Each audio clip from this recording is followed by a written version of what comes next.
Recently, there's been some debate over originality at Pixar, what with their sudden surge of sequels like this summer's Monsters University and the recently announced Finding Dory.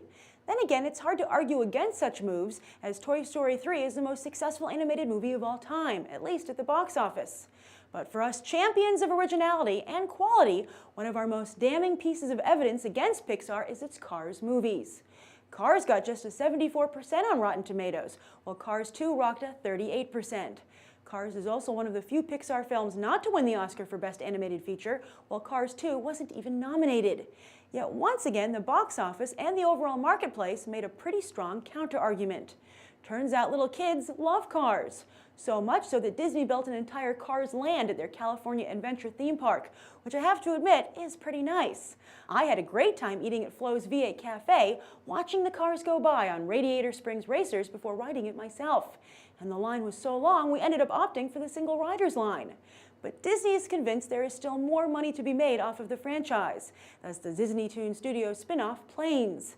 Yes, that's right. While Pixar was originally so against the idea of sequels that they threatened to break off their entire relationship with Disney, today John Lasseter, who now heads up all of Disney and Pixar animation, is totally cool letting the direct-to-video arm of the company continue their stories.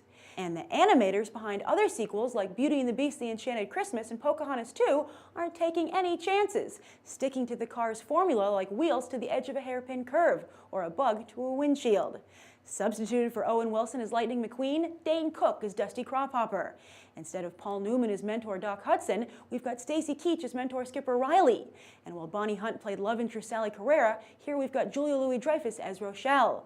And while in Cars 2 we had Michael Caine as Finn McMissile, Planes will feature John Cleese as Bulldog. And just as the Cars movie had an all-star supporting cast, Planes also has the voice talents of Cedric the Entertainer as Leadbottom, Terry Hatcher as Dottie, Sinbad as Roper, and Brad Garrett as Chug. Although kudos for the clever casting of Top Gun stars Val Kilmer and Anthony Edwards as Bravo and Echo.